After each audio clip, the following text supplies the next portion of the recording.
துளி கூட ரசாயனம் கிடையாது.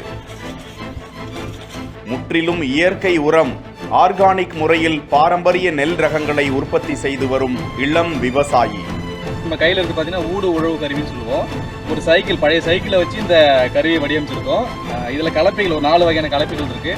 இது குறிப்பாக களை எடுக்கிறது, அதாவது இன்றைக்கி நம்ம ஒரு பயிர் பண்ணுறோம், அதுக்கு ஊடால இருக்கக்கூடிய வாய்க்கால் அப்படி களைகளை எடுக்கிறதுக்காக இதை நம்ம பயன்படுத்தும். இது குறிப்பாக ஆட்களோட வேலை குறைக்குது. இன்றைக்கி ஆட்கள் பட்டாக்குறை பெரிய அளவில் இருக்குது விவசாயத்தில். அப்போ அதுக்கு ஈடு செய்யக்கூடிய வயதில் இந்த கருவி வந்து வடிவமைச்சிருக்காரு நம்ம நண்பர்.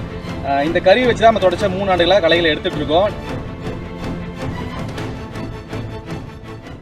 கிருஷ்ணகிரி மாவட்டம் ஊத்தங்கரை ஒன்றியத்திற்குட்பட்ட பாம்பாறு அணை அருகே காணம்பட்டி கிராமம் உள்ளது. இந்த அழகிய கிராமமானது ஊத்தங்கரை அருகே உள்ள பாம்பாறு அணையை ஒட்டி உள்ள காரணத்தால் இந்த பகுதியில் உள்ள நிலங்கள் ஆண்டு முழுவதும் நீர்ப்பாசன வசதி பெறும் நிலங்களாகும்.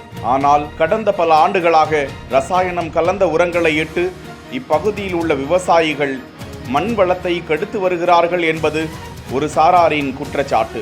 அதனை மாற்றும் வகையில் இப்பகுதியில் கடந்த 4 ஆண்டுகளுக்கு முன்பு அப்பகுதியை சேர்ந்த ராமன் என்பவரது மருமகன் பாண்டிச்சேரியை சேர்ந்த இளம் விவசாயி சுந்தர் அவரது மாமனார் ஊருக்கு வந்து அவரது நிலத்தில் ரசாயனம் கலக்காத இலைதழைகள், வேப்பிலை, வேப்பம்பு, மாட்டுச்சாணம், ஆடு மாடுகளின் கழிவு மற்றும் கோமியம் ஆகியவற்றை பஞ்சகாவிய முறையில் நிலங்கள் மாசுபடாத வகையில் இயற்கை உரங்களை தயாரித்து நெல் விளைவித்து வருகிறார். மேலும் இந்த இளம் விவசாயி பாரம்பரிய நெல் வகைகளான கருப்பு கவுனி, மாப்பிள்ளை சம்பா, ஆத்தூர் கிச்சடி சம்பா, தூய மல்லி போன்ற மருத்துவ குணங்கள் கொண்ட நெல் ரகங்களை உற்பத்தி செய்து அவற்றை அருகே உள்ள விவசாயிகளுக்கு விதைகளாக வழங்கி வருகிறார்கள். மேலும் இவர் பழைய சைக்கிள்களை கொண்டு மாடுகளின் உதவிகள், அதிக ஆட்கள் தேவையின்றி தன்னிச்சையாக இயங்கும் உறவு கருவிகளை தயாரித்து அவற்றை தான் நிலங்களுக்கு பயன்படுத்தி வருகிறார்.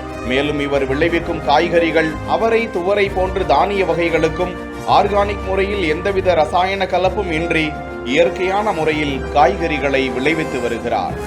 மேலும் இந்த இயற்கை உரம் குறித்து அருகாமை கிராம மக்களுக்கும் விவசாயிகளுக்கும் விழிப்புணர்வையும் ஏற்படுத்தி வருகிறார். அடுத்த சந்ததியினரை காக்க வேண்டுமென்றால் இயற்கை உரத்தில் உணவுப் பொருட்களை தயாரிக்க வேண்டும் என்பதே கனவும் லட்சியமுமாக இருக்கும் நிலையில் அவருக்கு ஏராளமானோர் நன்றி கலந்த பாராட்டுக்களை தெரிவித்து வருகிறார்கள்.